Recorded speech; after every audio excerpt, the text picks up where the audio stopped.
معذور دل ہند صاحب اکھیاں میں دل تو صدقے اکھی تو صدقے میں سین ہے مشکات شریف کی حدیث میں عرض کر رہا ہوں، کتاب الفتن کی اور خروج دجال کے باب میں صاحب مشکات نے حدیث نقل فرمایا کہ حضرت تمیم داری کہتے ہیں 30 ہم آدمی تھے، کشتی پر سوار ہوئے، ہماری کشتی بھنور میں آ گئی، پورے 1 مہینے تک وہ بھنور میں رہی، اور مہینے کے بعد ہمیں کوئی جزیرہ نظر آیا، ہم اس جزیرے پر اترے تو آگے کیا دیکھتے ہیں کہ ایک عجیب خلقت کا جانور کھڑا ہے، اس کے بال اتنے بڑے کہ اس کا جسم نہیں پہچانا جا رہا۔ تو ہم نے پوچھا کون ہے تو؟ کہتا ہے میں جساسہ ہوں، مجھے چھوڑو۔ آگے ایک دیر کہتے ہیں عیسائی جو راہب ہوتے تھے، عبادت گزار، جنگلوں میں اپنے عبادت خانے چھوٹے سے بنا لیتے تھے، اس کو دیر کہتے ہیں۔ اس دیر میں ایک بندہ ہے، اس سے جا کر مل لو۔ ہم وہاں گئے تو وہ عجیب الخلقت بندہ، بہت بڑا عجیب و غریب اس کا قد اور عجیب وحشتناک اس کی شکل، اس کے ہاتھ یہاں زنجیروں سے جکڑے ہوئے، اس کی ٹانگیں جکڑی ہوئی۔ کون ہے تو؟ کہتا ہے میں اپنا تعارف کروا دوں گا، تم بتاؤ تم کون ہو؟ ہم نے کہا ہم عرب کے لوگ ہیں، کشتی کی بھنور میں آ گئے اور کشتی نے ہمیں ادھر اتار دیا۔ اچھا ملک شام کا فلاں چشمہ ہے، چل رہا ہے خشک ہو گیا ہے؟ ہم نے کہا چل رہا ہے۔ اچھا ملک فلسطین کے قریب ایک دریا ہے، چل رہا ہے کہ بند ہو گیا ہے؟ یہ چل رہا ہے۔ اچھا فلاں دریا چل رہا ہے، بند ہو گیا ہے؟ 3-4 یہ پوچھے۔ پھر چوتھا سوال یہ کیا کہ امیوں کے نبی کا کیا بنا؟ کون ہے امیوں کے نبی؟ ہمارے نبی صلی اللہ علیہ وسلم، وَالَّذِي بَعَثَ فِي الْأُمِّيِّينَ رَسُولًا۔ امیوں کے نبی کا کیا بنا؟ ہم نے کہا وہ تشریف لے آئے ہیں، آ گئے ہیں، ظہور ہو گیا ان کا۔ پھر عربوں کے ساتھ ان کا معاملہ کیا بنا؟ جنگیں ہوئی کہ نہ ہوئی؟ کہ ہوئی ہیں جنگیں۔ پھر نتیجہ کیا نکلا؟ نتیجہ یہ نکلا ہے کہ وہ الحمدللہ غالب آ چکے ہیں ان پر، اور پورا عرب ان کا مطیع ہو چکا ہے۔ کہنے لگا ان کا فائدہ اسی میں ہے کہ ان کی اطاعت کریں، ان کی بھلائی اسی میں ہے کہ اس کی اطاعت کریں۔ پھر اس نے تعارف کروایا کہ میں دجال ہوں، اپنے وقت پر نکلوں گا، پوری روئے زمین کا چکر لگاؤں گا، اور مجھے لیے کوئی رکاوٹ نہیں ہوگی سوائے 2 شہروں کے، ایک مکہ اور ایک طیبہ۔ ان 2 شہروں پر فرشتوں کا پیرا ہوگا اور مجھے وہ داخل نہیں ہونے دیں گے۔ رسول اللہ صلی اللہ علیہ وسلم نے جب یہ قصہ سنا رہے تھے، سوٹی ماری منبر کی نیچے زینے پر 3 دفعہ مار کر فرمایا ہاذہ طیبہ، ہاذہ طیبہ، ہاذہ طیبہ۔ وہ طیبہ یہی مدینہ ہے، یہی مدینہ طیبہ ہے، یہی مدینہ طیبہ ہے۔ ان 2 شہروں میں اس کا داخلہ نہیں ہو سکے گا، پوری دنیا میں وہ چکر لگائے گا۔ آخرکار حضرت عیسیٰ علیہ السلام کا نزول ہوگا اور وہ اس کو ذبح کریں گے، اور اس کو ذبح کر کے فرمایا اصفہان کا علاقہ ہے مشرق میں، اور وہاں سے یہودی نکلیں گے، اس کی فوج کا حصہ بنیں گے۔ اصفہان یہ ایران کا ایک مستقل صوبہ ہے، اور اس وقت وہاں دنیا کا سب سے یہودیوں کا بڑا مرکز وہ اصفہان ہے۔ جتنے یہودی اس وقت وہاں دنیا میں اتنی ایک ہی جگہ پر کہیں نہیں ہے۔ وہ 70,000 یہودی وہاں سے نکلے گا اور اس کی فوج کا حصہ بنیں گے، لیکن عیسیٰ علیہ السلام اس کو ذبح کریں گے، اس کی فوج کو ذبح کریں گے، اور اتنا تک اس کا صفایا کریں گے یہودیوں کا۔ حضور صلی اللہ علیہ وسلم فرماتے ہیں یہودی کسی پتھر کے پیچھے جا کے چھپے گا، وہ پتھر بولے گا مسلمان میرے پیچھے یہودی چھپا ہوا ہے، خبیث اس کو مار دے۔ یہودی کسی درخت کے پیچھے جا کر چھپے گا، وہ درخت پکارے گا مسلمان میرے پیچھے یہودی چھپا ہوا ہے، خبیث اس کو مار دے۔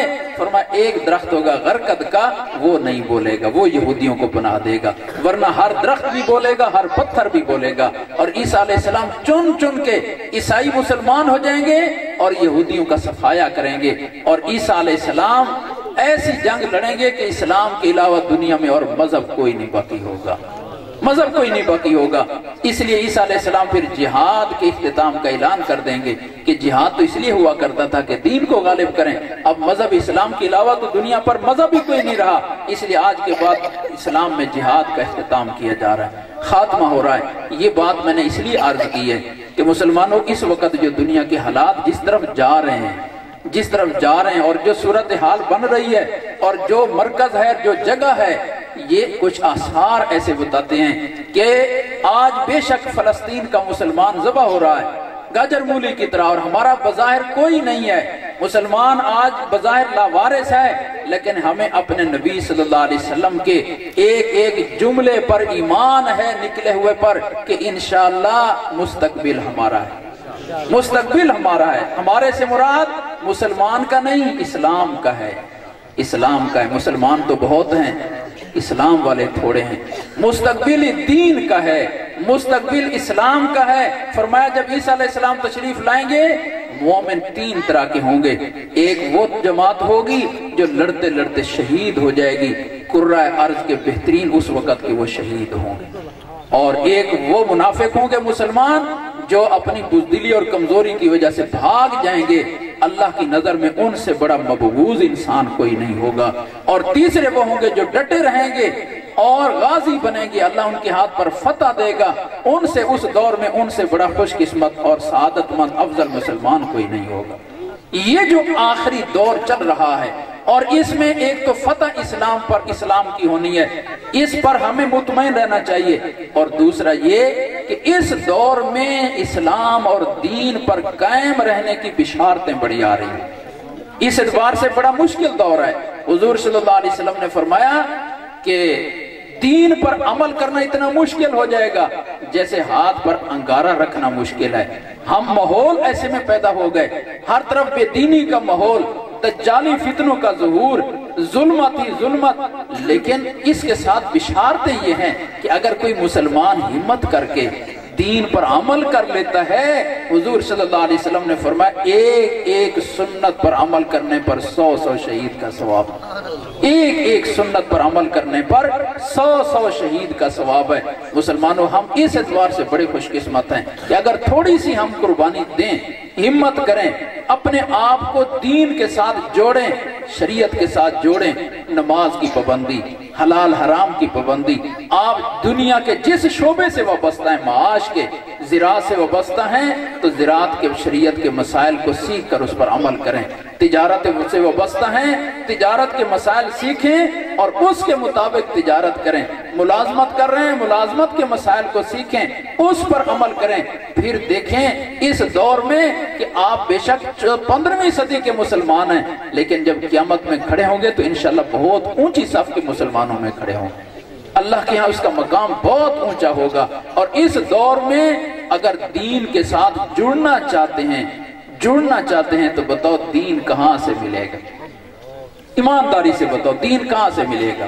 ایک بندہ کہتا ہے کہ میں زراعت کے مسائل سیکھنا چاہتا ہوں، تو مجھے کوئی کالج بتاؤ جھنگ کا جس کالج میں جا کر میں زراعت کے مسائل شریف سیکھ کے ہوں۔ ہے آپ کے جھنگ میں کوئی کالج، کوئی یونیورسٹی، کوئی سکول جو زراعت کے دینی مسائل سکھا سکیں؟ بولیں۔ میں تجارت کے کوئی دینی مسائل سیکھنا چاہتا ہوں، ضلع جھنگ کا کوئی سکول، کالج، یونیورسٹی ہے جو مجھے تجارت کے شریعت کے اصول سکھا دے؟ اگر دین سیکھنا چاہتے ہو اور فتح دین کی ہے، غلبہ دین کا ہے، زمین ادھر سے ادھر ہو سکتی ہے، آسمان ادھر سے ادھر ہو سکتا ہے، لیکن غلبہ اسلام کو، غلبہ دین کو کوئی نہیں روک سکتا، اس لیے کہ ہمارے نبی صلی اللہ علیہ وسلم کی پیش گوئی ہے اور ہر صورت میں اس نے ظاہر ہونا ہے۔ اس لیے اپنے آپ کو دین کے ساتھ وابستہ کر لو، مستقبل تمہارا ہے، مستقبل تمہارا ہے، اور یہ دین اگر اس وقت موجود ہے تو وہ صرف اور صرف اس بے یار و مددگار غریب مدرسے میں ہے جس کا دنیا میں بظاہر پرسان حال کوئی نہیں ہے۔ بھئی آپ کی ایک حویلی بہادر شاہ کا ایک چھوٹا سا مدرسہ، اس کا پولیس اے والا ایک پولیس کا آ کر کھڑا ہو کر وہاں باہر تھوڑا سا دبکا مارے تو سارے بھاگ جائیں، چھوٹے چھوٹے غریب بچے بیچارے، اور اگر کوئی گرفتار ہو جائے چھڑانے کے لیے کوئی نہ جائے۔ صورتحال یہ ان کی غربت کی، لیکن ادھر حال یہ ہے کہ امریکہ کا وائٹ ہاؤس میں بیٹھا ہوا صدر بھی ان سے ڈر رہا ہے۔ بھئی یار عجیب بات ہے، یہاں ہمارا چودھری نہیں ڈرتا اس سے، اور یہاں امریکہ کا صدر اس چھوٹے سے مدرسے سے ڈر رہا ہے، اللہ کی قسم ڈر رہا ہے، اس لیے کہ وہ مدرسے کے مستقبل کو دیکھ رہا ہے جو مستقبل آج مسلمان کو نہیں نظر آ رہا ہے، کہ اگر دین غالب آتا ہے تو اسی مدرسے کی وجہ سے، کیونکہ دین تو یہی موجود ہے، ورنہ تو اس نے ساری جگہوں سے دین کو، مسلمانوں کے گھروں سے دین کو کھرچ کے نکال دیا ہے۔ مولوی ابھی تک چمٹا ہوا ہے، تھوڑی شہادتیں دی ہیں مولوی نے، اس ملک میں رہ کر تھوڑی سی قربانیاں دی ہیں دین کے لیے۔ آپ کو دعوت دی جا رہی ہے خود عمل کرنے کے اعتبار سے بھی، آپ کو دعوت دی جا رہی ہے ان کا تعاون کرنے کے اعتبار سے بھی۔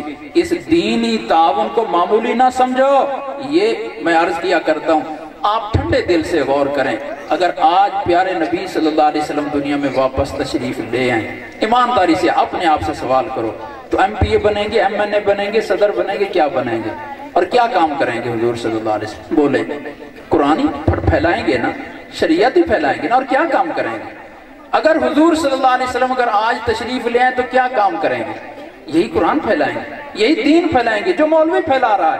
تو ہم حضور صلی اللہ علیہ وسلم کا تعاون کریں گے کہ نہیں کریں گے؟ بولو۔ اگر حضور صلی اللہ علیہ وسلم آج دنیا میں تشریف لے آئیں تو کون سا بدبخت مسلمان ہوگا جو اپنی جان نہیں پیش کرے گا، مال نہیں پیش کرے گا، اولاد نہیں پیش کرے گا؟ کس مقصد کے لیے پیش کرے گا؟ دین کے لیے پیش کرے گا نا۔ تو وہ دین آج سارا کچھ چل رہا ہے، تو پھر اس پر کیوں نہیں پیش کرتے؟ اپنی جان کیوں نہیں پیش کرتے؟ اپنا مال کیوں نہیں پیش کرتے؟ اپنی اولاد کیوں نہیں پیش کرتے؟ کہ وہی کام وہی ہے، ہاتھ بدل گیا۔ اگر وہی ہاتھ رسول اللہ صلی اللہ علیہ وسلم کا تھا، ابو بکر نے جان پیش کر دی، اولاد پیش کر دی، مال پیش کر دیا، امت کے سب سے افضل بن گئے، سعادت لے گئے، تو وہی چیز آج ہمارے سامنے مولوی کے ذریعے سے موجود ہے۔ ہم بھی آگے آگے جڑیں گے انشاءاللہ، ہم بھی اللہ کے سامنے قیامت میں پہلے نمبر پر آئیں گے۔ اپنے آپ کو پیش کریں، اپنی اولادوں کو پیش کریں، اپنے مالوں کو پیش کریں، اور اس سودے کو کبھی گھاٹے کا نہ سودا نہ سمجھیں، اپنی سعادت اور خوش قسمتی سمجھیں۔ اللہ پاک عمل سننے کی توفیق عطا فرمائے۔ وآخر دعوانا صحابہ اکھیاں میں دل تو صدقے، اکھی تو صدقے میں، سین ہے شاد گھر تو صدقے۔